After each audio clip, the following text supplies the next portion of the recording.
자, 오프닝 벨 라이브 시작합니다. 코스피가 0.87% 상승 2945가 예상 체결지수입니다. 코스닥이 0.7% 상승 794. 코스닥은 800포인트를 바로 코앞에 두고 있네요. 하창원 본부장님 모시겠습니다. 어서 오세요. 네, 안녕하십니까. 예. 개장 전략 들어볼까요? 네, 일단은 지금 동시호가에서 삼성전자가 65,500원, 모처럼 목표주가 상향 리포트가 나왔거든요. 그래서 그거에다가 미국 시장은 반도체랑 바이오, 그리고 유틸리티 쪽이 좋았어요. 그래서 그쪽들 좀 보셔야 될 것 같고, 또 지금 장전 흐름을 보면은 뭐 개별주 이슈에서 뭐 넥슨 게임즈 이런 것들도 있긴 하지만, 예. 어쨌든 STO랑 스테이블 코인 쪽이 좀 많이 수급이 쏠리는 것 같아요. 오늘 또 카카오페이. 네, 카카오페이가 지금 예. 11.5%가 올라가고 있어서 오늘도 역시나 정책주 그리고 대북주도 좀 움직이고 다 정책이랑 연관되어 있잖아요. 그래서 오늘도 그쪽이 일단 좀 좋을 것 같고 하이닉스랑 삼성전자가 좀 좋은 시작을 일단 할 것 같은데 예. 그렇게 진행이 된다라고 한다면 지수 분위기도 일단 매우 긍정적으로 시작이 되지 않을까 이렇게 생각을 합니다.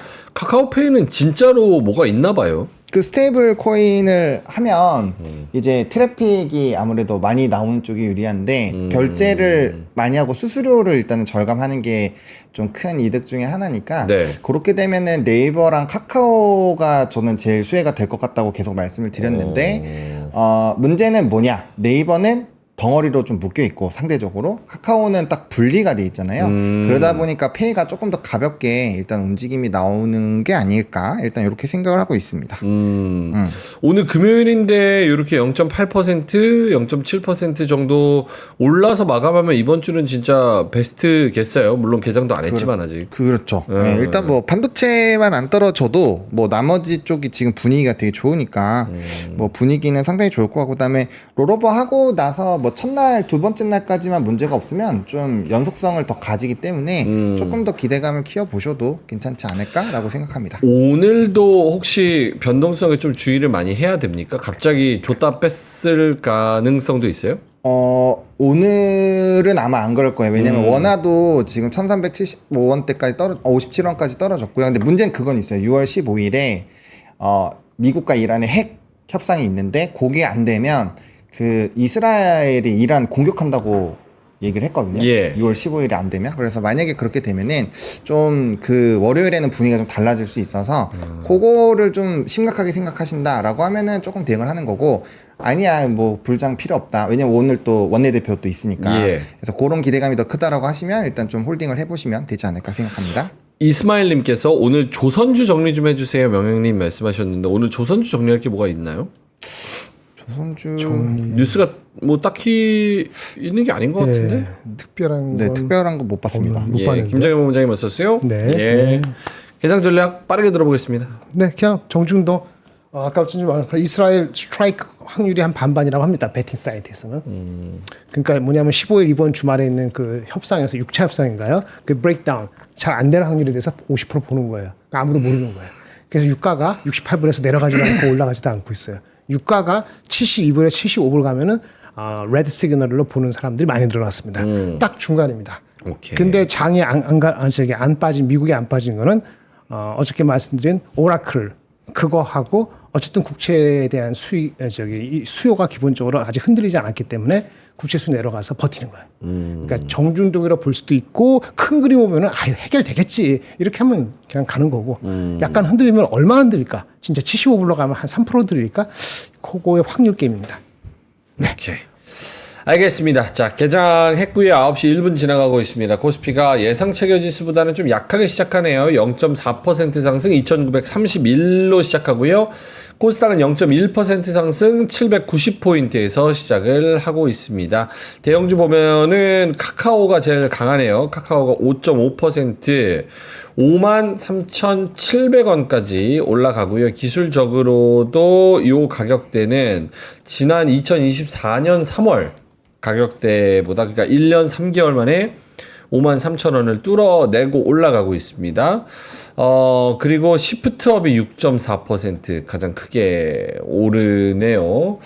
오늘 조선주가 오르는데 HD 현대중공업, HD 한국조선해양, HD 현대마린솔루션 등등 삼성중공업도 1%대로 오르고요. 이런 조선주가 오늘 좋고, 또 저기 금융주가 좋네요. 특히나 이제 증권 관련해서 삼성증권, NH투자증권, 미래에셋, 한국금융지주 이런 종목들이 조금 올라가는 그런 모양새가 보여지고 있습니다.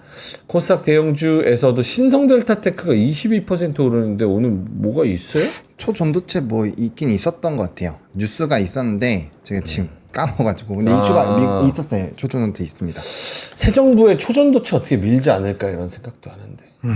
그게 아니라 그 느낌적으로. 퀀텀 에너지 연구소가 네, 또 LK99 초전도체 물질 특허 등록 결정. 좋다. 그래서 이 미국장에서도 아마 이 초전도체 쪽이랑 이런 좀 가벼운 쪽이 그래도 좀 움직임이 했었거든요. 그래서 예. 그게 오늘 뭐 다이렉트로 좀 영향이 있는 게 아닐까. 네, 그렇게 생각합니다. 오케이, 알겠습니다. 신성델타테크가 22%, 넥슨게임즈가 19%. 오늘 게임주가 좋네요. 시프트업도 올라가고 넥슨게임즈, 카카오게임즈, 위메이드 이런 종목들이 4%, 6%, 19% 요 정도로 가고 있고요. 위메이드 맥스도 역시나 3%대 상승입니다. 하창 본부장님 눈에 띄는 종목들이 있을까요? 네, 일단은 뭐 이제 아까 말씀해주신 방금 넥슨 게임즈는 그 텐센트에서 이제 인수하는 얘기가 나왔어요. 그러다 보니까 시간에서 좀 들썩들썩했는데 이게 그래서 회사에서는 사실 무근이라고 선을 끈 게 아니라 약간 확인할 수 없다. 약간 이런 식으로 얘기했거든요. 그러면 이제 뭔가 건덕지가 있다라고 생각이 드니까 예. 좀 이제 급등을 하고 있고 또 이제 중국과 우리나라와의 이런 해빙 기대감으로 오늘 컨텐츠나 뭐 게임주들도 사실 연관이 있으니까 그와 연관되어 있는 종목군들이 좀 대거 움직이는 것이 아닌가라고 보여집니다. 다만 이게 어제 넥스거래에서 있어 이미 막 10몇 프로 올라갔고 또 오늘 장 그 초반에도 거기서도 막 움직였기 때문에 일부 좀 차익은 나올 수 있으니까 그거 참고해 보시면 좋을 것 같고요. 그 다음에 이제 얘기하셨던 이 조선주가 일단 오늘 분위기가 되게 좋네요. HD 현대중공업, HD 한국조선해양, HD 현대미포 이쪽 좋은데 일단은 그 뭐 LNG 프로젝트 진행이 되고 그 다음에 뭐 수주나 이런 것들을 다 복합적으로 봤을 때 뭐 나쁠 게 전혀 없습니다. 거기다 뭐 플랜트 이슈도 붙을 수 있고요. 그래서 뭐 이쪽은 사실 뭐 진짜 부정적인 얘기가 나올 정도가 되려면 그냥 다시 중국 쪽으로 배 건조하는 거 괜찮아 요 얘기 안 나오면 저는 좀 한동안은 계속 좋을 것 같아요. 예. 그래서 그런 느낌으로 보시면 될 것 같고 말씀 주신 것처럼 증권주가 오늘 좋은데 그거는 약간 은행주에 대한 규제가 있고 상대적으로 보험은 뭐 단기적으로밖에 소외가 안 된다고 보고 있기 때문에 그럼 결국엔 증권주가 좋고 또 원내대표 선정을 하면 네. 상법에 대한 얘기를 좀 빠르게 해주지 않을까라는 기대감이 있어서 그런 내용들이 좀 있는 것 같고요. 그 다음에 약간 그 대북주들은 조금 차익이 나오는 것 같고 오늘 뭐 유리기판이나 그 다음에 이 또 화장품 쪽 네. 일부 종목군들 분위기 나쁘지 않은 것 같습니다. 일단 한국조선해양은 한조해. 리포트가 좀 세게 나왔습니다. 예. 목표 주가를 한 29% 상향했는데 KB증권에서 원래 낮았네요. 32만 5천 원에서 42만 원으로. 밸류에이션이 싸다. PBR 1.7배. 42만 원. 네. 그 다른 뭐 당연히 싸겠죠. 지주회사 격이 있으니까 1.7배에 그치고 있다. 다른 거 3, 4배 가고 있는데 예. 2분기 실적도 전년 동기 160% 증가된다. 뭐 이런 기사 리포트 기사가 나온 것이 영향을 주는 거 아니나 싶네요. 32만 5천 원에서 42만 원으로 상향 조정. 최근 시장의 지주회사에 대한 인식 변화에 따른 할인율을 조정한다. 그래서 ROE를 상향 조정했고 자회사들이 실적 호조에 따라서 수익 추정치를 변경한다. 그래서 목표 주가를 30% 상향 조정한다.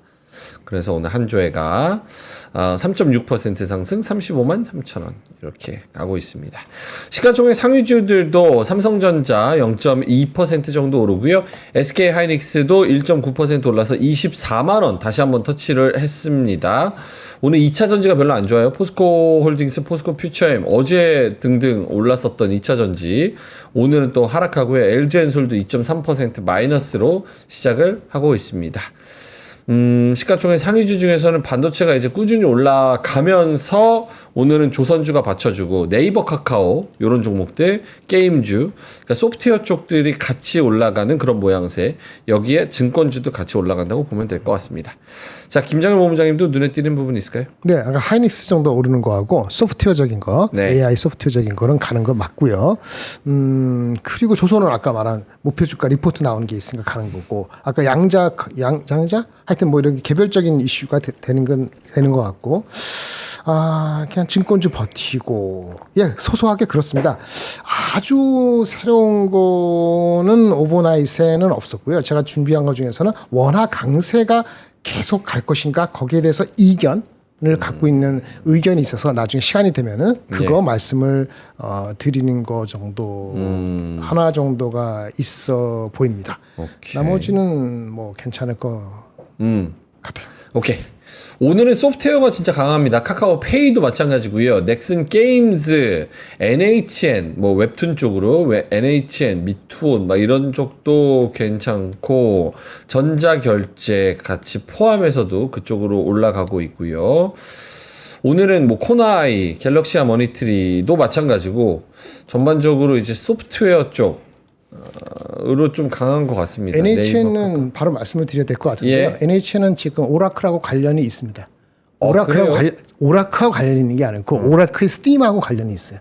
클라우드에 대한 그 웹 소스, 그러니까 온프레미스가 아니고 클라우드에 대한 그 추세가 생각보다 강하다는 어저께 오라클 말씀드렸잖아요. 예. 상당히 강하다고 전례 없이 얘기한 것이 NHN도 비즈니스가 그 외부 클라우드 그 비즈니스가 있습니다. 그게 뭐 50% 60% 아니더라도 한 30%될 겁니다. 예. 외부 클라우드. 당연히 캡티브 말고 넌 캡티브. 근데 실적도 나쁘지 않다 그래서 아마 그게 어저께도 오르고 오늘도 그 테마에 비슷하게 편승하고 실적도 나쁘지 않아서 올라가는 거 아닌가 싶습니다. 알겠습니다. 하창원 본부장님 좀 시황 좀 해주시면 좋을 것 같습니다. 제가 지금 네, 보고 있어가지고. 지금 국제유가가 급등을 하고 있거든요. 이러면은 지정학적 리스크가 확대가 된다라고 보는 게 맞을 것 같아요. 왜냐하면 제가 아까 이란 쪽 관련돼서 얘기를 드렸는데 중동발 리스크가 좀 부각이 되는 것 같아요. 왜냐면은 왜냐면 WTI는 전날은 많이 올랐는데 오늘은 많이 안 올랐거든요. 근데 지금 테마적으로 이쪽에 도는 거 보면은 확실히 지정학적 리스크 관련된 부분에서 이제 이슈가 좀 부각이 되는 것 같고 나머지 종목군들이 지금 좀 잘 가던 종목군들이 되고 있거든요. 지금 그 테헤란 타임스에서 네. 연이은 폭발음이 좀 있고 대공포 사격 보도가 있다라고 합니다. 이스라엘이 화면 한번 보여주세요. 요거는 지금 다른 걸로. 네네네네. 그래서 제가 아까 말씀드렸던 이스라엘이 이란한테 공격한다라고 얘기를 했거든요. 예. 근데 그게 이제 지금 벌써 한 것 같아요. 그래서 알 아라비아 특파원이 얘기를 했다라고 하는데 어쨌든 그러니까 이제 국제 유가가 좀 급등을 하는 것 같습니다. 네. 오케이, 알겠습니다. 저는 CNN 보고 있는데 안 나와가지고 네. 요거를 이따가 좀 전해드리도록 하겠습니다. 이게 만약에 이스라엘하고 뭐 이란이랑 중동의 그런 이슈가 오늘 우리 장에 지금 3시 반까지 하는데 영향을 좀 끼칠 수 있을까요? 소식이 계속 나오면 영향 미치겠죠. 실시간으로 도도가 되면은 나쁜 얘기가 되면 나쁘게. 그 지금 나쁘게 싫다는 거는 거야. 예. 네. 그 네거티브하게 반응할 가능성이 있는 겁니다. 뉴스에 따라서. 오케이. 하창원 본부장님? 네, 뭐 이미 주가가 반영되고 있고 좀 잘 가던 종목군들이 좀 차익들이 많이 나오는 것 같아요. 그래서 테마가 이쪽으로 지금 수급이 쏠리고 있어서 저는 영향이 있다고 봅니다. 오케이. 네. 요거 화면 한번 보여주시면은 요게 지금 국제유가인데 국제유가가 지금 급등하면서 69.54까지 지금 계속해서 올라가고 있는 그런 상황이고요. 환율 같은 경우도 지금 달러 인덱스, 엔화 뭐 이런 것 종목들이 조금 하락하고 있는 이런 상황입니다. 예. 그래서 지금 이슈를 전해드린 거에 따라서 이 환율 변동도 있고 그리고 유가 변동도 있고 그래서 이런 거를 잘 같이 체크를 해보셔야 될 것 같습니다. 김장현 본부장님도 눈에 띄는 부분 좀 짚어야 되겠다라는 부분이 있을까요? 딱히 큰 건 없습니다. 그냥 조선 방산이 그거에는 조금 덜 민감하겠죠. 당연히 예. 지금 유가 그런 거에는 나쁘게 반응하지 않을 수 있잖아요. 그게 버틴다 정도는 그냥 장을 버티는 정도 스트러글링 하는 거죠. 근데 예. 워낙 큰 게 삼성전자 하이닉스도 뭐 약간 빠지거나 하이닉스는 빠질 것 같지는 않은데 삼성전자는 뭐 이런 흐름의 매크로적인 거니까 이렇게 되면 삼성전자 올라가지 못하는 거죠. 그러면은 자동차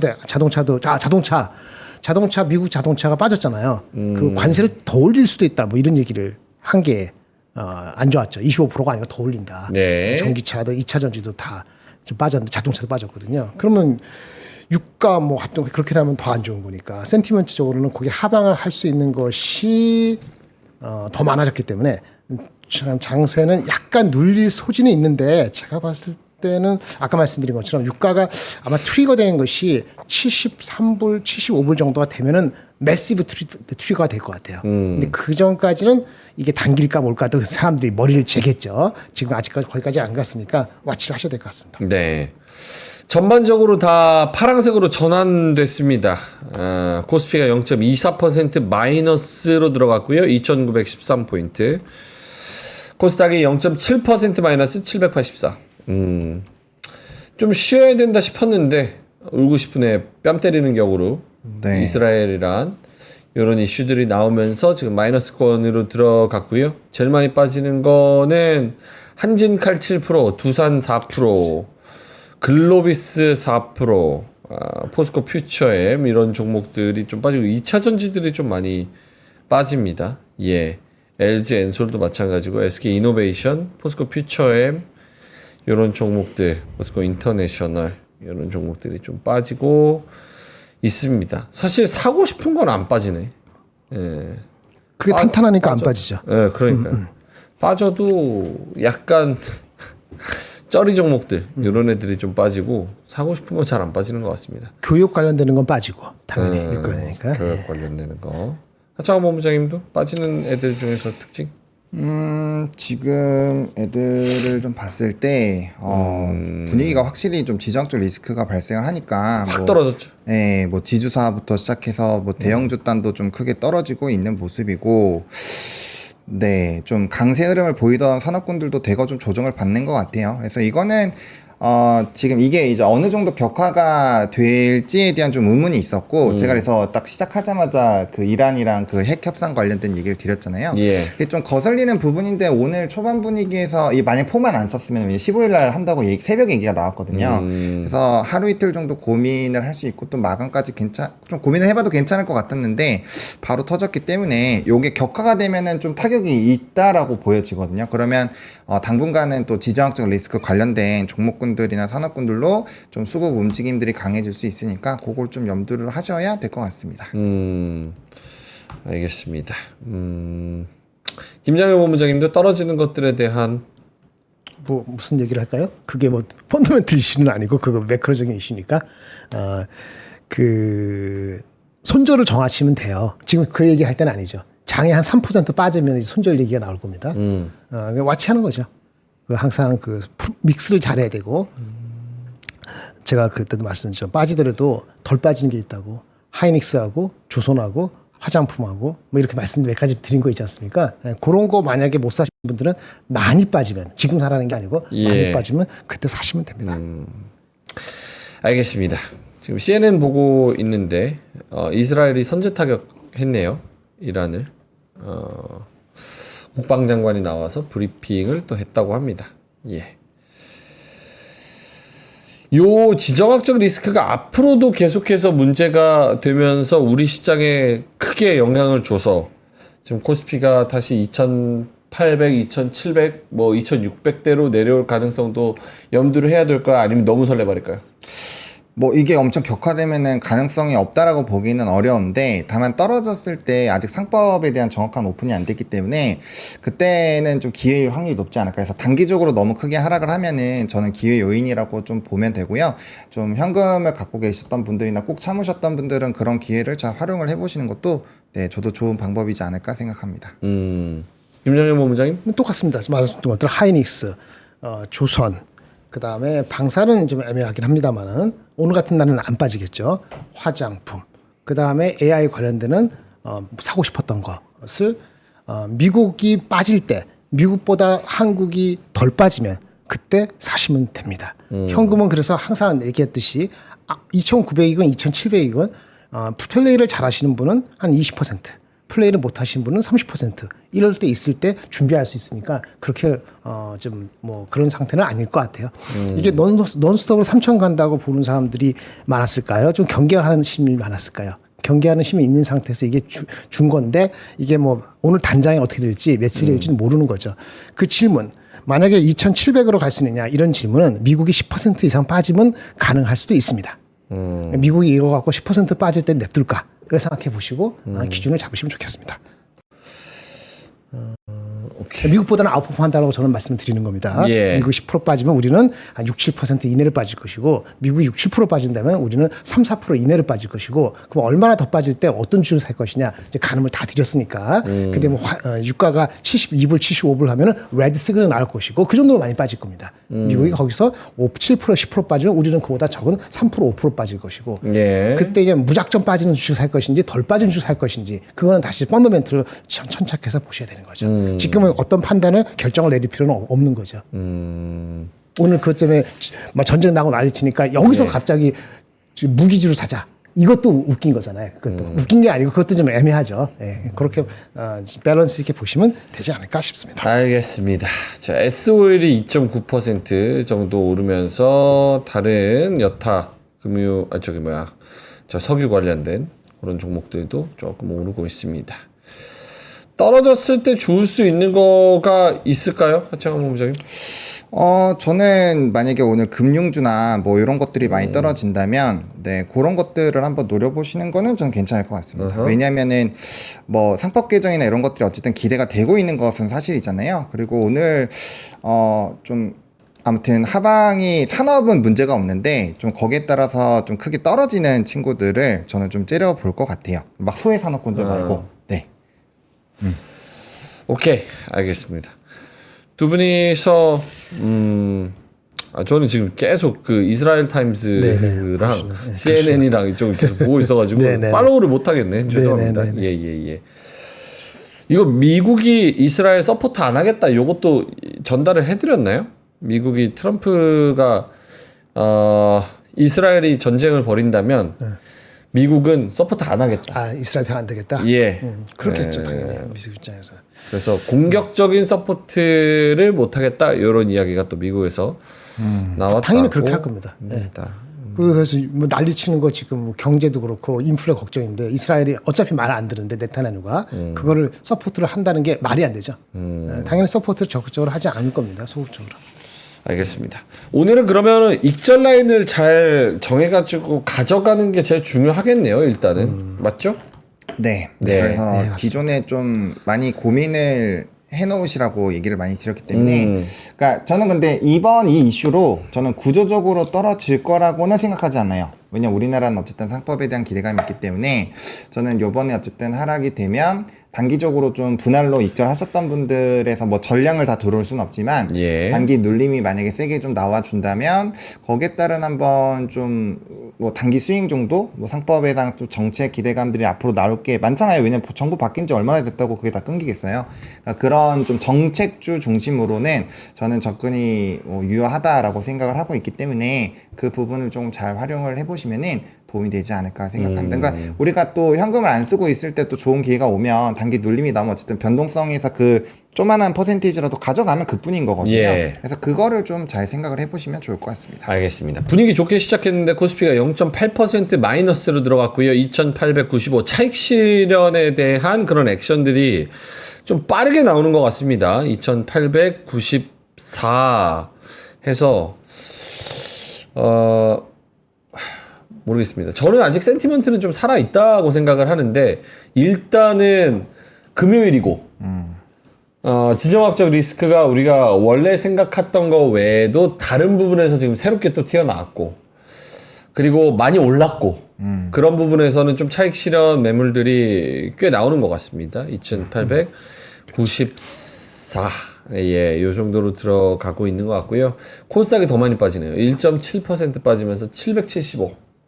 예, 일단 챙겨놓고 보자 라는 움직임들이 좀 있는 것 같습니다. 그것도 있는 것 같고 그다음에 지금 그 전쟁 테마주로 돈이 다 가잖아요. 그러니까 사실 전쟁에 대한 또 우려가 터지고 또 국제 유가가 또 단기간에 4% 넘게 급등하기도 했고 그럼 이미 원자재 쪽 는 인지가 있는 것도 이쪽으로 수급이 쏠리면 어쩔 수 없이 지금 유동성이 많기 때문에 이쪽으로 돈이 가지 않을까 생각을 하고 있고요. 이렇게 되면은 뭐 해운 쪽도 그쪽이 문제 있을 때 해운 쪽도 막 움직이잖아요. 그래서 그런 예. 쪽들까지 아마 전반적으로 순환매가 나올 수 있고 뭐 사료 곡물이라든지 뭐 트레이딩 조장하는 건 아닙니다. 근데 그쪽으로 돈이 움직일 수가 있을 것 같아요. 그래서 그런 움직임이 나오는지도 우리가 면밀하게 체크를 좀 해보실 필요는 있을 것 같다라는 생각이 듭니다. 네. 벌써 해운 쪽 움직이네요. 네. 해운 쪽? 네. 그 화면 한번 보여주세요. 네, 화면 보여주시면 예. 이게 돈이 당연히 이거는 굉장히 좀 자유롭게 있었던 테마기 때문에 좀 엄청 급등하잖아요 단기적으로. 그래서 지금 흥구소구 상한가 들어갔고 한국석유 움직이면은 뭐 이제 해운이랑 뭐 이런 좀 가벼운 쪽 이러다가 보면은 좀 있으면 또 곡물도 돌 수 있어요. 근데 아마 단기적으로는 저는 유가 쪽이랑 해운 쪽이 대장 역할을 하는 게 맞다라고 생각을 하고 있습니다. 네. 요게 우리 주말 지나고 와도 계속 이어지겠죠 이슈가? 그건 모르죠 주말에 어떤 일이 있을지. 네. 가능성이 전 높다고 봅니다. 왜냐면은 원래 15일로 예상되어 있었는데 예. 이게 이렇게 좀 단기적으로 솟는 거 보면은 네, 충분히 좀 저는 이슈 요인이 되지 않을까 생각을 하고 있습니다. 네. 알겠습니다. 자, 코스피가 0.81%, 코스닥이 1.8% 크게 또 하락을 하고 있고요. 코스피 중형주 쪽에서도 굉장히 많이 밀리고 있습니다. 뭐 CS 윈드 이런 애도 4% 넘게 떨어지고 하나투자증권, 가온전선 LNF 뭐 이런 애들도 꽤 많이 떨어지네요. 예. 그래도 막 엄청 사고 싶은 애들이 막 떨어지지는 않는 것 같습니다. 떨어져봤자 1%? 1%, 2%? 이 정도인 것 같습니다. 예. 자, 그러면 9시 24분 지나가고 있는데요. 두 분 뭐 더 말씀하실 거 있으시면은 하시고 아니면은 저기 뭐 자료로 가보고요. 아, 거의 하이닉스 빼고 시가총액 상위주도 대부분 다 떨어지네요. 예. 대부분 다 떨어지고 있습니다. 전반적으로 다 1, 2% 정도 떨어진다고 보는 게 맞는 것 같습니다. 두 분 하실 말씀 있을까요? 저는 조금 그거를 잘 고민을 해보셨으면 좋겠습니다. 그러니까 결국에는 이게 테마적으로 진짜 끝날지 아마 미국의 개입이 좀 강하게 있을 것 같기는 한데 이게 만약에 주말 사이에 안 끝난다라고 한다면 다음 주 주초까지는 조금 영향이 있을 거고 또 하필이면 선물옵션 동시 만기 끝난 다음이니까 사실 첫 거래일이랑 두 번째 거래일에는 좀 변수가 나올 수가 있거든요. 아직까지는 외국인 현물이 그렇게까지 많이 나오고 있지는 않은데 만약에 현물 매도가 강해지고 프로그램 비차익 매도가 강해지면 반드시 정해놨었던 그 익절 라인 안에서 한번 좀 비중 조절을 해놓으시는 게 좋을 것 같고 현금이 있으면 좀 불편한 게 없어요. 좀 다시 내가 들어오고 싶으면 언제든지 들어올 수 있으니까 좀 그런 자유도를 챙겨 놓으시는 게 좋을 것 같고 일단 전쟁 테마가 지금 계속 확대가 되고 있어 보이거든요. 그렇기 때문에 뭐 이쪽으로 많이 오늘은 쏠릴 확률이 높아서 뭐 물론 이것도 많이 올라서 위험하긴 합니다만 어쨌든 그런 의사결정을 하시긴 해야 될 것 같다라고 말씀을 드리겠습니다. 알겠습니다. 뭐 다시 한번 말씀을 드리면 지금 채팅창에도 계속 말씀을 하셔가지고 이스라엘 국방장관이 이란 겨냥해서 선제 공격을 했다. 특별 비상사태 선언한다. 로이터 쪽에서도 이스라엘 공군이 이란 수도 테헤란을 공습했다. 뭐 이런 속보들이 계속해서 나오고 있습니다. 근데 이게 저희가 속보 밑에 빨간색으로 띄워야 될까요, 피디님? 띄우는 게 나을라나? 안 띄워도 괜찮겠죠? 띄울 만큼 그런 건 아닌 것 같아가지고, 네. 저희도 계속해서 좀 지켜보고 있습니다.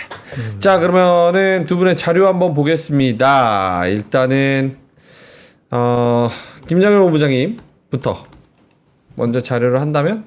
네. 뭐를 할까요? 갔다 올까요? 아니, 갔다 오시죠. 네. 하창원 본부장님 자료 먼저 하겠습니다. 일단 그럼 먼저 하나 할게요. 저 계속 말하고 있어요. 예. 네. 일단 요건데 좀 요게 신기하기도 했습니다. 이제 제가 삼성전자를 얘기를 많이 좀 드리긴 했는데 사실 시가총액에서 1등주가 이렇게 안 움직이고 올라간 게 사실 처음이잖아요. 근데 그런 거에 좀 비슷한 내용인데 결국에는 이제 시가총액의 상위 종목에 대한 변화인데 보시면은 네이버랑 원래 카카오가 위에 있었잖아요. 근데 그 사이에 삼바가 들어오고 그 다음에 이제 2차 전지도 세상이 많이 바뀌었으니까 네. 2차 전지도 들어왔고 방산. 방산이랑 그다음에 이제 조선 요런 쪽들이 들어왔잖아요. 그러니까 이전에 없던 산업군들이 생각보다 많이 들어왔어요. 지금 이것도 6월 12일 기준이긴 한데 뭐 방산이든 조선이든 그래서 산업 쪽으로 뭔가 이슈가 많은 쪽들이 많이 들어왔잖아요. 그러니까 이게 확실히 좀 차이가 있었던 것 같아요. 과거에는 넘버가 조금 부족한다거나 아니면은 이제 이거는 주도주야라고 막 불렸었던 쪽들을 막 움직였잖아요. 근데 지금은 잘 보면은 올라왔었던 거에서 버티는 애들이 있긴 하지만 대부분이 넘버가 확실하게 나옵니다. 하이닉스, 삼성도 가스라이팅은 있지만 어쨌든 실적이 나쁘진 않아요. 예. 그리고 이거 2차전지 빼놓고 삼바 실적 되게 좋죠. 하나에어로스페이스 실적 엄청 좋죠. 현대차 실적 엄청 좋아요. KB금융 실적 엄청 좋죠. 기아도 마찬가지고 조선 말할 것도 없이 좋고 보면은 이때랑 차이가 많다라는 거예요. 그래서 저는 이 기사를 보고 느낀 게 지금 시장이 뭐 테마다 뭐다 어쩌고저쩌고 하지만 결국에는 넘버에 되게 기반한 시장이 되어가고 있다. 그러니까 과거보다는 훨씬 더 넘버적인 부분이 중시가 되고 있고 그렇기 때문에 저는 상법 개정이나 이런 것들이 더 파급력이 세지 않았나라고 생각이 들거든요.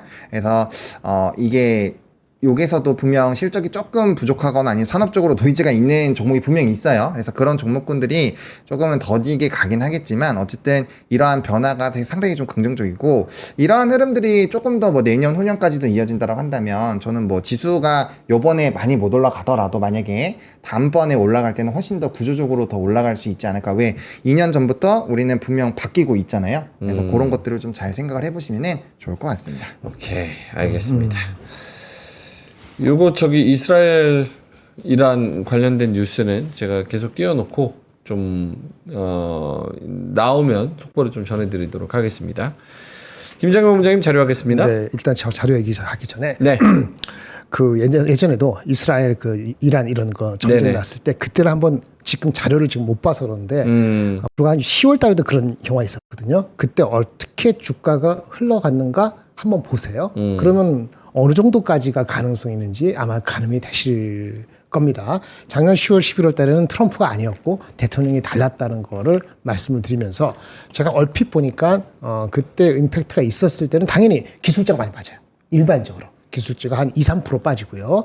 2, 3% 아닌 것들은 보통 한 1% 남짓 빠지거든요. 미국 기준입니다. 그러면 이제 그게 가늠이 될 수 있죠. 미국은 반영을 안 시키고 한국이 먼저 선반영하는 게 되잖아요. 그러니까 아까 말씀드린 것처럼 만약에 오버나이트 해가지고 미국이 오늘 반영하는 것이 만약에 2, 3% 빠졌다. 그럼 오늘 한국이 한 반 이상은 반영된 거다. 이렇게 보시면 될 것 같아요. 이거 참고로 말씀드리겠습니다. 예. 데이터들은 이제 애널리스트 많이 얘기하겠고요. 오늘은 이제 아까 말씀드린 것처럼 환율 얘기를 잠깐 하겠습니다.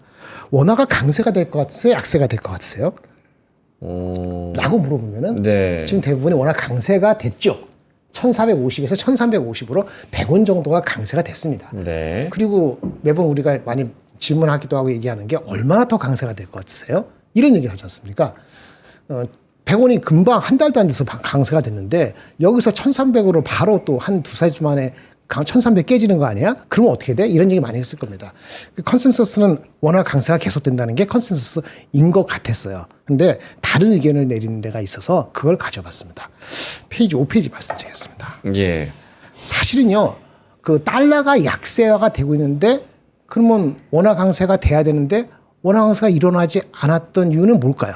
대한민국이 작년 12월 이후부터 굉장히 혼돈 속에 있었기 때문에 얼마까지도 우리나라 자체의 성장률과 포함해서 안 좋았던 건 다 아실 거예요. 그러니까 그 달러 대비했을 때 다른 나라 화폐가 강세가 된 거 뵀을 때 우리는 약세가 오히려 되거나 강세가 잘 안 됐잖아요. 그러니까 어떻게 보면은 키 맞추기를 우리는 못했다. 그 뒤늦게 최근에 한 달도 안 되는 사이에 억울하게 우리가 워낙 약세된 것을 뒤늦은 키 맞추기가 이루어졌다라고 보는 의견입니다.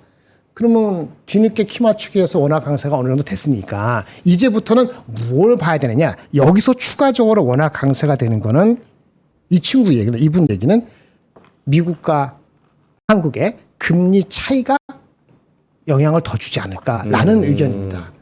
그러면 지금 금리가 우리는 내리고 미국 금리는 아직 안 내리고 있잖아요. 예. 그러면 금리 격차가 로만 보면은 원화가 계속 강세가 되기는 추가적으로 아주 만만치 않을 수 있다는 의견입니다. 그러니까 원화 강세의 속도가 빠르지 않거나 이제부터는 오히려 어떤 면에서 보면은 현 수준 유지되다가 약간 반등할 수도 있다라는 얘기를 하는 겁니다. 그게 금리 격차 때문에 그렇다는 얘기입니다. 이분 말을 제가 동의하는 건 아닙니다. 금리 격차 말고 그 자금의 플로우가 바뀌면은 금리 격차, 금리 차이를 무시하고 더 진행될 수도 있습니다. 근데 그게 컨센서스인데 안 그럴 수 있다라는 얘기입니다. 이거 보시면은 페이지 6페이지 보시면 그림 한번 볼까요? 과거에 20년 동안 미국과 한국과의 10년물 금리 차이가 이 회색이 있습니다. 그리고 원달러가 흐름이 대체적으로 비슷하게 가죠. 근데 최근에 왔을 때는 원화가 강세가 많이 됐는데 여전히 미 한국 간의 금리 차이가 높게 유지되고 있는 이 상황이 지속되기는 쉽지 않을 수도 있기 때문에 원화 강세가 추세적으로 된다고 하더라도 단기적으로는 추가적으로 되기가 어려울 수도 있다. 이런 얘기를 하는 겁니다. 요거 한번 참조해 보시고 환율 관련돼 가지고 여러 가지 생각을 하신다면 이런 의견도 단기적으로는 많이 통할 수 있다. 미국 금리에 대한 포지셔닝이 확실히 정해지기 전까지는 그래서 한번 가져왔습니다. 감사합니다. 오케이. 오늘 지금 환율도 오르고 있습니다. 환율이 지금 1363원 더 오르네요. 1364원 26전 지금 10원 가까이 오르고 있는데 초마다 오르네요. 1364원. 여기 보면 1364원 이렇게 바로 좀 오르고 있는 그런 상황입니다. 오늘만 지금 10원 가까이 오르네요. 알겠습니다. 자, 하창원 본부장님 시황 다시 한번 짚어주신다면요. 네, 일단은 뭐 지금 현재 시점에서 현물에서 뭐 엄청 크게 나가는 것 같지는 않은데 프로그램 매수가 좀 나가고 있는 거는 좀 체크를 해보셔야 될 것 같고요. 근데 지금 그것도 조금 있기는 해요. 전쟁 관련된 종목군들이 조금 약간 올라간 상태에서 정체거든요. 네. 하나가 이제 흥구석유가 상한가 들어가긴 했는데 나머지가 별로 안 올라가면은 요것도 이제 관망으로 될 수 있거든요. 그러면 여기서 또 차익이 나오기 시작을 해버리면은 또 시장이 또 생각보다는 또 괜찮을 수 있어요. 근데 다만 미국의 미니 지수가 조금은 계속적으로 부담스러운 상황이라서 아마 이쪽에서의 좀 순환매는 계속 나올 것 같고요. 그렇게 된다라고 한다면 어쨌든 간에 이 숫자가 계속 나오는 기업들은 이렇게 대외 변수가 있을 때 훨씬 더 유리해요. 그래서 그런 기업들의 주가 추이를 좀 째려보실 필요는 있을 것 같고 확실히 그래도 코스피가 코스닥보다는 조금 더 잘 버텨주는 느낌이에요. 시가총액 상위만 봤을 때는. 그래서 그 흐름을 조금은 좀 체크를 해보셔야 될 것 같고 다만 오늘 급등이 나왔던 종목군들 기존에 그 전쟁 이슈 나오기 직전에 올라갔던 거는 다 대규모 차익이 많이 나오니까 그거는 좀 조심을 해야 되고 나머지 쪽에서 뭔가 추가적으로 산업적으로 막 훨씬 더 막 크게 빠지거나 그러기보다는 그냥 전반적으로 다 같이 조금씩 빠져서 지수가 하락을 하고 있기 때문에 아직은 이 전쟁이라는 이 키워드가 어떻게 바뀌는지가 결국엔 좀 핵심 키가 되지 않을까 이렇게 생각을 하고 있습니다. 느낌은 그렇습니다. 지금 이게 미국이 올랐다고 같이 그냥 덩달아 오른 게 아니라 사실은 상법 개정이랑 그런 새 정부에 대한 주식시장 개편 기대감 이런 네. 것 때문에 올라온 거잖아요. 그렇죠. 그렇다 보니까 지금 빠져도 체감적으로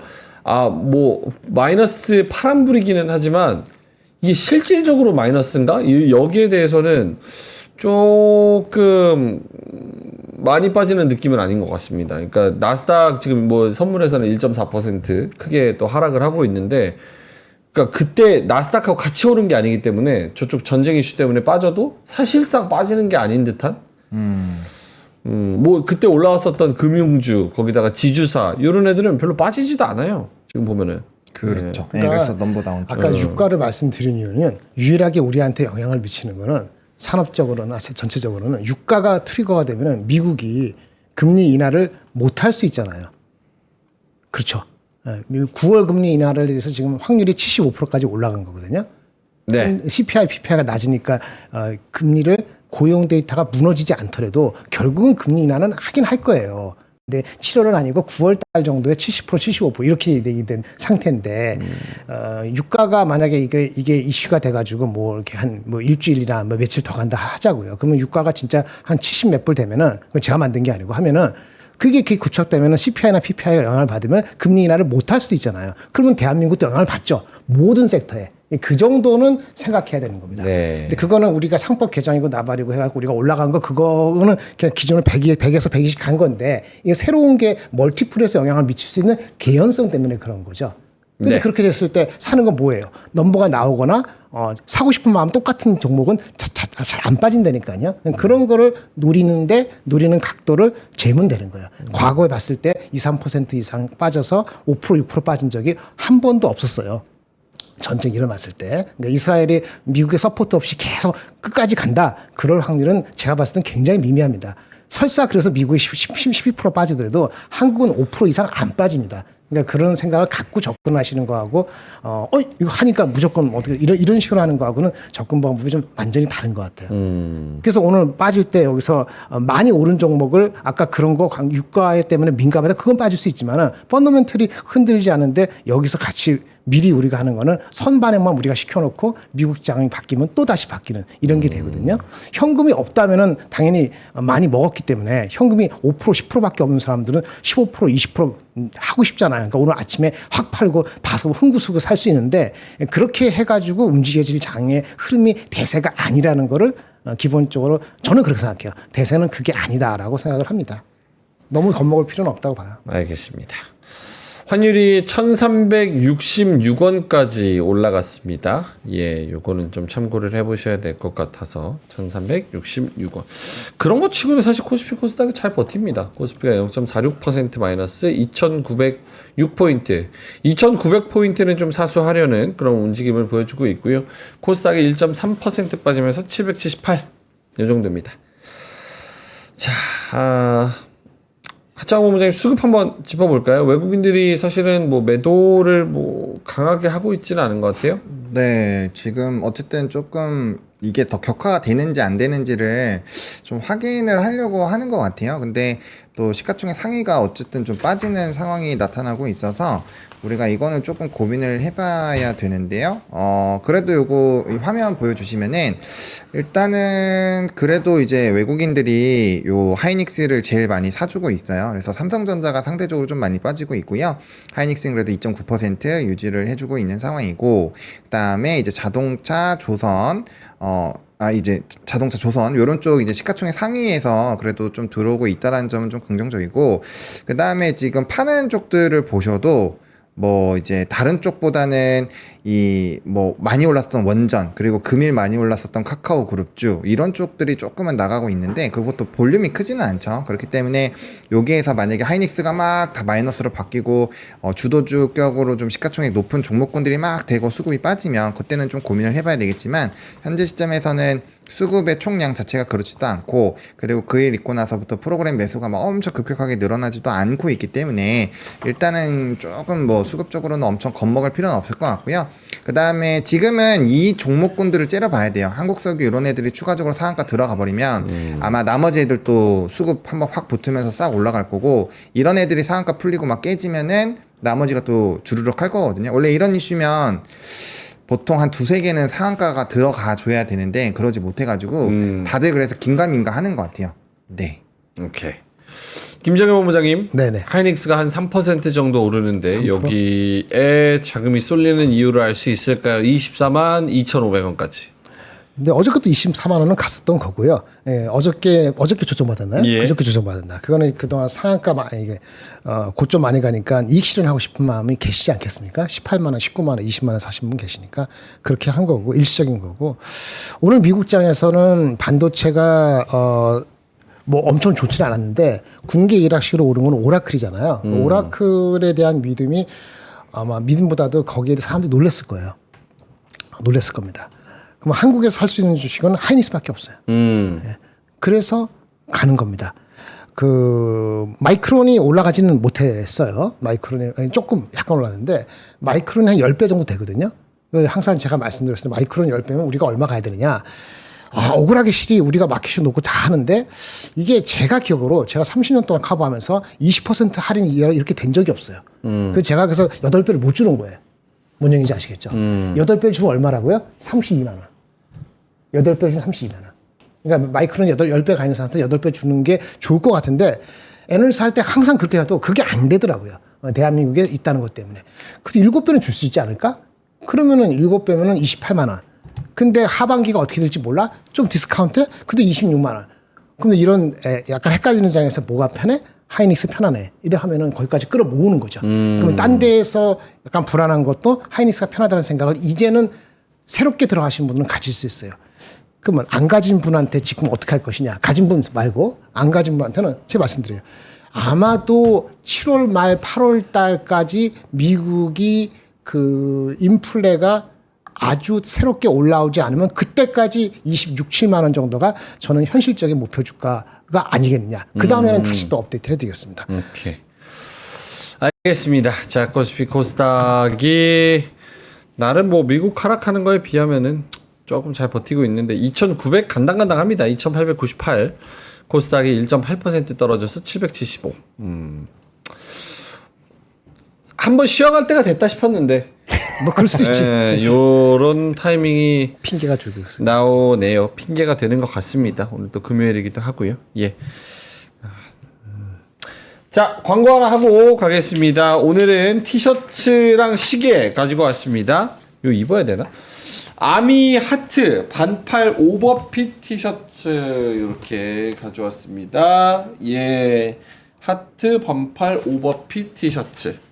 이게 원래 아미가 명품 라인이잖아요. 준명품인데 이거 티셔츠 하나가 원래 14만 원입니다. 원래 13만 9,800원. 그 정도 하겠네. 14만 원 좋아하나. 예. 근데 핫딜가로 7만 9천 원에 저희가 가지고 왔습니다. 예, 하트 로고 예쁘잖아요. 하트 로고잖아요. 예. 하트 로고. 역시 잘 어울린다. 잘 어울린다. 안에 그 셔츠하고도 잘 어울리네. 예, 하트 로고. 이런 거 하나 딱 사시면 얼마나 좋아요. 그래서 부담스럽지 않은 스몰 하트 로고, 미국 캘리포니아 로드샵 정품 병행 수입, 남녀 공용 오버핏 디자인, 한 사이즈 작게 추천은 드리고요. 1차 완판돼서 저희가 2차 앵콜로 가져온 겁니다. 그리고 요거 시계. 시계 좋다. 텐디. 오. 텐디 데이 마스터 메탈 손목 시계 DIA 3922. 본품이랑 다이아몬드 감별서랑 하드 케이스랑 쇼핑백 이렇게 드린다고 하네요. 마 블링블링 하나 마 어이? 야, 마 시계 멋있네. 가온나 수익 가온나 삼성전자 가온나 마 어이? 이렇게 품질 보증서 같이 드리고요. 하드 케이스랑 쇼핑백도 드립니다. 이게 정상가가 49만 5,500원인데 핫딜가가 8만 9천 원. 예. 멋있잖아요, 이거. 평소에 시계를 안 차시죠? 시계 안 차요. 꺽꺽꺽 그랬어? 예, 예. 제가 근데 잘 어울리네. 비싼 시계가 한 번 있었는데 잊어버렸어? 택시에 두고 내리고 나서 얼마짜리? 예? 한 몇백만 원 되게. 아니 1,000만 원짜리야? 아니요 한 1억이야? 20만 원짜리. 그도. 예, 근데 시계 두고 내려서 그 뒤로는 근데 잘 어울립니다. 예, 진짜 잘 어울려. 어이 시계 멋있잖아요. 차고 그냥 가. 네, 플루티드 베젤 디자인으로 고급스러운 외관, 남녀 공용 착용 가능하고요. 감별서 동봉됐고요. 선물용에 최적화된 케이스랑 쇼핑백이 포함됐고요. 블랙 있고요, 블루 있고요, 블루 블랙 이렇게 세 가지가 있습니다. 그래서 컬러도 선택 가능합니다. 손목이 되게 얇대. 손목이요? 얇대. 예쁘다는 얘기겠지?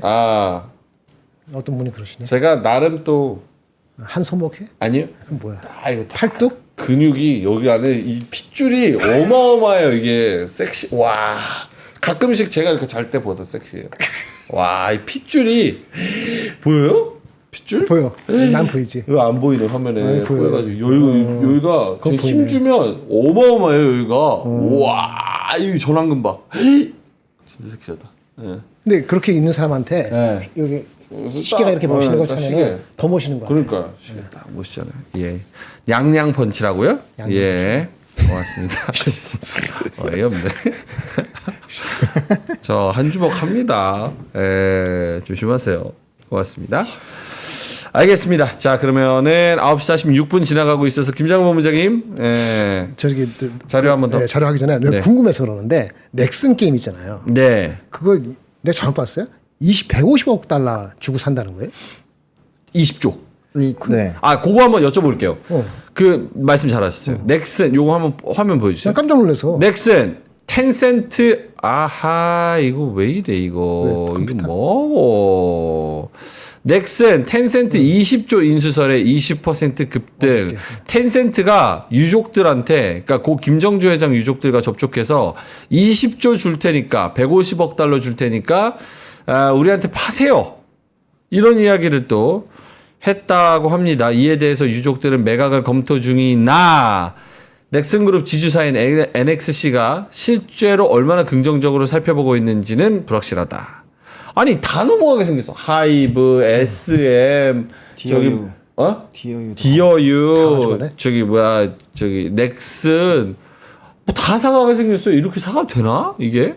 아니 그러니까 왜 도대체 그 뭐야 우리나라 부동산도 그렇고 제주도도 지금 거의 절반이 중국 거예요 진짜. 땅도 뺏기고 다 그런 뺏기는 거는 거야? 좀 해야 될 것 같고 그다음에 실업급여도 우리나라 사람들보다 걔네들이 다 타간대요. 그런 얘기 나 어제 들었어. 그러니까 건강보험도 마찬가지고 그거 좀 외국인 좀 제한을 해야 우리나라 사람들이 더 혜택을 사실은 보는데. 대한민국에서 열심히 해서 계속 여기서 돈 번 사람하고 그 세금 낸 사람에 대해서 좀 역차별이라는 얘기가 생각이 드는 게 어저께 내가 따라 듣는 건데 이민 갔어. 근데 미국에서 20살에 가갖고 65세가 넘어서 한국에 다시 역이민 오는 거예요. 역이민. 그건 보험, 의료보험 그대로 다 그대로 됩니다. 65세 이상에. 네. 그거 억울하지 않아요? 내가 낸 거 가지고 그런 사람까지 다 해야 돼요? 사실은 우리가 여기서 이 땅에서 열심히 하고 돈 번 한 사람들한테 그건 못 해주고 거꾸로 이렇게 하는 건 문제 있는 것 같아. 문제가 있다고 봅니다. 알겠습니다. 이거 뺏기는 것도 문제고 아직 그러니까요. 그런 거 아닌데. 150조? 200조? 20조. 150억 불. 20조. 그 시가총액이 얼마 안 되는데? 넥슨 게임즈? 뭐가 됐든 간에 누구한테 주는? 넥슨 게임이 주는 거야? 누구한테 주는 거야? NXC를 사겠죠. 그게 홀딩스를. 얼마야? 그게? 모르겠어요. 그건 얼마 정도가 넥슨 게임이 올라야 되는가? 그 가늠하기 위해서. 저기 물어보고. 일본에 있는 그 모 회사를 사겠죠. 네, 그러니까 일본이 그게 얼마야? 그 뉴스 나오고 일본 장에서 한 10몇 프로 올랐던 걸로 네 알고 있습니다. 그래요? 네. 오늘 계속 오르는 건 좀 무리군요. 예, 갑자기 생각해봤습니다. 오케이. 알겠습니다. 자, 두 분의 자료 가겠습니다. 하나 더 할까요? 시간 예. 되면은? 김장현 본부장님. 제가 저번에 이거 했었어요? 그 저기 산하 출산율 보는 제가 출산율 했나요? 출산율 관련된 거 한 번 하시긴 한 것 같아요. 베트남. 최근 이틀 3일 사이는 안 했어요. 베트남 관련해서. 베트남 안 했어요. 아 그래요? 그럼 이거 장도 애매하니까 유가밖에 없으니까 한번 하겠습니다. 어제 또 출산 관련주 움직여가지고 아, 괜찮은 것 같아요. 예. 그런 의미는 아닌데 하여튼 의미는 아니더라도 8페이지 보면은 이거 했나 모르겠습니다. 베트남이 한 것 같은데 안 했어요? 베트남이 두 자녀 제한 정책을 얼마 전에 폐기했거든요. 기억 안 나세요? 네, 오프닝 벨 때 안 했어요. 네. 오케이. 그 베트남이 인구가 우리보다 2배 많습니다. 한 1억 정도 되거든요. 성장률은 엄청 높죠. 그 베트남도 근데 3명 이상 못 갖게 했어요. 얼마 전까지. 88년부터 올해 6월 2일까지 40년 동안 너 3명 남은 너 혼나요. 그래서 두 자녀 제한 정책을 했거든요. 근데 갑자기 6월 3일 날 베트남이 자녀를 마음대로 나라고 많이 나라고 독려하기 시작했어요. 근데 얘네가요 얼마나 출산이 내려갈게 이렇게 갑자기 했는가 보니까 출산율이 작년에 1.9일이거든요. 출산율이 1.9일인데 이게 3년 연속으로 내려가고 리플레이스먼트 그 밸류 그러니까 2.1명 이하 되면은 인구가 결국은 줄거든요. 2.0으로 내려온 지 이제 한 3년째 됐다고 해가지고 40년 동안 해오던 정책을 폐기했어요. 근데 아시다시피 베트남은 성장률이 높잖아요. 경제 성장률이. 그렇죠. 작년에 실질 성장률, 그러니까 명목 성장률 말고 인플레 빼고도 5% 성장했어요. 꽤 오랫동안. 근데 인구가 1.9라 그래서 화들짝 놀라서 3년 연속 되니까 이거는 트렌드다. 그렇죠. 그러니까 중국의 사례를 보고 다른 거 사례를 보고 선제적으로 이렇게 액션을 취한 것 같아요. 근데 우리나라는 어떻게 됐냐? 이게 돌아가 봅시다. 우리가 지금 0.877 이렇게 돼 있죠. 근데 이게 우리가 엄청나게 경계심을 가질 확률이 2000년에 있었어요. 2002년에 23년 전 우리 보노님 아이였을 때 2002년도에 2.17이었어요. 1.17. 초저출산이라고 최초 1.3 내려갔다고 난리를 났었어요. 근데 우리가 버틴 이유가 뭔지 아세요? 정책을 확 안 한 게 그 당시 23년 전에 GDP가 7%나 성장하고 있었어. 그러니까 우리는 변곡점에서 시기를 놓쳤다. 중국도 놓쳤고. 근데 베트남은 타산지석을 삼아서 이명 내려가니까 바로 액션을 보였다. 라는 얘기를 합니다. 그래서 우리 사람이 줄고 인구가 노령화되고 출산이 죽는 건 어느 나라나 마찬가지인 것 같아요. 어느 시점 되면은. 그런데 변곡점에서 이제 너무 시간을 놓쳤다는 게 너무 아쉽다는 생각이 듭니다. 그래서 무슨 얘기를 하려는 거냐면은 우리는 인재를 인재답게 키워야 됩니다. 돈을 줄 걸 돈을 주고 외부에서 똑똑한 사람들 데려오고 그런 거 안 하면은 이거 0.9가 0.7이겠다가 0.8이 됐다고 좋아하고 난리 치는데 이게 1.3 정도까지 안 되면은 10년 내로 이게 의미 있게 영향을 미칠 확률은 제가 봤을 때는 거의 없는 것 같아요. 베트남을 보면서 오히려 그 과거를 되살아보는 생각이 들어서 가져왔고요. 그만 얘기하라는 게 아니고 중국도 얘기를 해보겠습니다.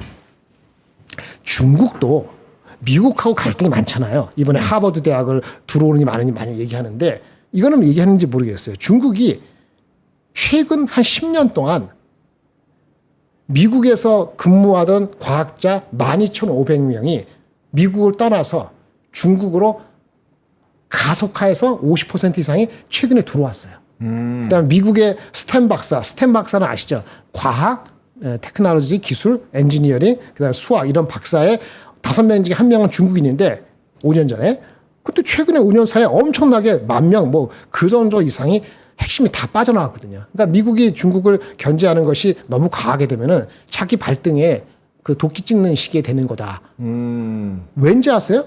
이렇게 이거 보셨나요? 이거 보셨어요? 제가 말씀드렸나? 안 했어요? 예. 스템 약간은 박사였고 스템에서 학사, 석사 나오는 사람이죠. 우리나라는 몇 명이나 이 과학 기술 쪽에서 석사, 학사가 나올까요? 우리는 8만 명 나옵니다. 미국은 60만 명, 중국은 400만 명. 근데 이렇게 하면 야, 이 인구가 많아. 그럴 것 같아서 인구 대비했어요. 인구 대비하니까 미국 0.16, 중국은 0.28, 영국은 0.29. 우리는 이거 비율로도 낮고요. 절대적으로 인구가 작으니까 더 비중이 높아야 되는 게 맞죠. 스템셀 비중이. 근데 이렇게 이꼬라지고 인구가 줄면은 무슨 가능성이 있을까라는 생각이 드는 거죠. 그나마 똑똑한 사람들 미국으로 뺏기고 싱가포르 다른 나라 뺏기고 그래서 이거는 진짜 지금 추경도 좋고 다 좋은데 정권이 5년을 끝나는 게 아니고 진짜 10년, 20년을 본다면은 이 근본적인 이슈를 해결 안 하고 요거 안다면은 인구수 측면에서도 베트남한테도 뒤지고 그다음에 질적인 측면에서도 우리가 미국, 중국, 영국, 독일에서 한 4, 5등을 가야 되는데 네. 이 상태에서 일본 안 나는데 일본도 우리보다 높거든요. 이 상태에서 얼마나 앞날이 그렇게 파지티브할까. 우리가 상법 개정을 해갖고 PBR 0.8배 이하를 끌어올리는 건 좋습니다만 그 다음 단계는 결국은 성장을 배가시켜야 되는데 그거는 결국은 누가 하죠? 사람이 하는 건데 그런 생각이 여기 사실 일주일 전에 준비한 건데 맞아서 오늘 유가 때문에 좀 정신없는데 그래서 대신 한번 가져왔습니다. 빨리 결혼해서 애 낳으세요. 셋 놓고 네. 그러시기 바랍니다. 확실히 근데 출산적인 부분에서는 좀 문제가 되고 있고 그래서 전일에도 사실 뭐 출산 좀 기대감도 있었고 또 교육 관련된 내용들에서 또 이슈가 좀 있었는데 우리나라의 성장을 위해서라도 좀 확실히 좀 중요한 것 같고요. 지금 이제 끝날 때가 다 돼 가는데 한번 시장 좀 브리핑 좀 해보겠습니다. 네. 전쟁주가 조금 더 강해지고 있습니다. 좀 화면 한번 보여주시면요. 네, 흥국석유 여전히 상한가 좀 들어와 있는 상황이고요. 나머지 전쟁 관련된 종목군들 계속 올라오네요. 풍산이 리포트도 굉장히 좀 긍정적으로 나왔는데, 그렇죠. 네, 좀 지금 23%대까지 올라왔고요. 전쟁 나오면 항상 움직이는 방산주 중에 하나인 한일 단조도 네, 지금 19%대 올라가고 있습니다. 그리고 지금 이제 해운주도 지금 2차 VI까지 좀 들어 들어가 있는 상황이라 뭐 전반적으로 이쪽으로 좀 강해지는 상황이 만들어지고 있고요. 그렇게 되면은 지금 삼성전자나 이런 종목군들이 또 빠지니까 네, 지금 하이닉스도 다 낙폭이 좀 확대가 되고 있죠. 그래서 이런 상황으로 보면은 조금 부담감이 확대가 됩니다. 오늘 프로그램이 많이 팔고 있는데 만약에 이러한 영향을 받는다라고 한다면 단기적으로 지수는 조금 강하게 하락을 할 수 있을 것 같고 테마적으로 많이 쏠릴 것 같습니다. 그래서 그런 내용들 좀 체크를 해보시면 좋을 것 같고요. 지금 그래서 이제 LIG 넥슨이라든지 또 이렇게 방산주들이 전반적으로 또 좋은 흐름들이 나타나고 있다라는 점, 그리고 하락하는 거는 좀 산업별로 볼만한 것들은 지금 다 떨어지고 있죠. 그래서 뭐 상법 기대감 있었던 쪽들도 좀 강하게 하락을 해주고 있는 상황이고요. 그다음에 이제 코스닥에서도 시가총액 상위 종목도 다 안 좋고, 이 파마리서치가 아마 회사 분할 관련된 이슈가 있어가지고 네, 좀 이슈가 있는 것 같은데 시간이 없어가지고 제가 이제 1분 뒤에 끝내야 돼가 공시나 이런 것들은 이 클로징벨에서 아마 좀 소개를 드릴 수 있을 것 같고요. 전반적으로 바이오 쪽도 오늘 좀 차익이 많이 나옵니다. 이런 것들도 미국 장관은 좀 괴리가 있는 상황이다라고 보시면 좋을 것 같아요. 그래서 전반적으로 지금 수급은 전쟁 관련된 쪽으로 많이 좀 쏠려 있다라고 보시면 될 것 같습니다. 그래서 이쪽에서의 추이가 계속 강해지면 좀 시장의 부담감이 확대가 된다라고 보시면 될 것 같고요. 그게 아니면 또 이제 나머지 단기 낙폭이 커지는 쪽들에서의 좀 변화가 나올 거니까 그 흐름을 좀 체크를 해보시면 좋을 것 같습니다. 파마는 타이밍이 영 아니었네요. 네, 타이밍이 좀 안 좋았던 것 같습니다. 인적 분할을 해버렸으니까. 그래서 일단은 제 생각은 장 마감하기 전까지 전쟁주들이나 이런 것들을 좀 체크를 해보셔야 되는 것이 아닌가라고 생각을 하고 있고요. 김장현 본부장님도 마감 전까지 한번 한마디 해주시면은. 네네. 일단 그 자기가 손절매 라인을 항상 지켜야 되고, 고점을 어저께도 말씀드렸지만 들어가는데 안 갖고 있다 들어갔어. 5% 마이너스다. 그럼 손절매 룰을 얹히기 위해서 하는 게 그렇죠. 맞죠. 네. 그리고 만약에 현금 갖고 계시면 내가 사고 싶은 주가가 만약에 생각보다 많이 빠지거나 생각하는 좀 빠졌다. 그럼 조금씩 들어갈 수도 있는 건데 오늘 그 단기에 할 수는 없는 거고 그것도 분할이 필요하겠죠. 네, 이렇게 말씀드립니다. 알겠습니다. 일단 마감 와서 뭐 상황을 좀 더 봐야 되기는 하지만 일단은 좀 차익 실현 매물이 많이 나오는 것 같습니다. 코스피가 1.2% 넘게, 그리고 코스닥은 2% 넘게 3% 가까이 빠지고 있기 때문에 오늘 또 원래 2,900까지 왔었던 호재를 계속 믿음을 가지고 있다면 오늘의 여러 가지 악재가 또 한 번의 기회로 또 작용을 할 수 있지 않을까, 이런 생각도 들기도 합니다. 예. 사고 싶었던 종목이 떨어지면은 뭐 기회일 수 있죠. 알겠습니다. 자, 그러면은 마지막으로 광고 하나만 딱 하고 그러고 마이크를 넘기도록 하겠습니다. 오늘 미국 투어 말씀을 해드려야 되는데요. 3프로가 정말 야심차게 준비하는 미국 투어, 그랜드 드림 투어, 요게 인기가 정말 좋습니다. 가족 단위의 신청이 많고요. 자리가 정말 빨리 차고 있습니다. 이번 투어는 항공, 비자, 숙박, 식사, 통역, 보험까지 모두 포함이라서 정말 편하게 그냥 신청하고 돈만 내면 딱 다녀올 수가 있습니다. 워렌 버핏이 사랑한 뉴욕 스테이크하우스, 뉴요커들이 즐기는 퓨전 한식 코스 등등 식사 하나하나까지 제대로 준비를 했습니다. 이번 여름 방학에 8월 9일부터 8월 16일까지 우리 아이들이 보고 배울 수 있는 뉴욕에서 버스턴에서 하버드, MIT, 예일, 브라운, 컬럼비아 여기도 딱 가면서 여기 학생들 한번 만나보고요. 글로벌 빅테크의 기업 현직자, 월스트리트 금융 리더 특강을 들으면서 이 사람들이 실제로 어떻게 생각하고 어떤 일을 하고 있는지 직접 들을 수 있는 기회, 그랜드 드림 투어를 준비했습니다. 8월 9일부터 8월 16일까지니까요. 여러분들이 잘 신청해서 빨리빨리 신청하셔서 가져가시면 좋을 것 같습니다.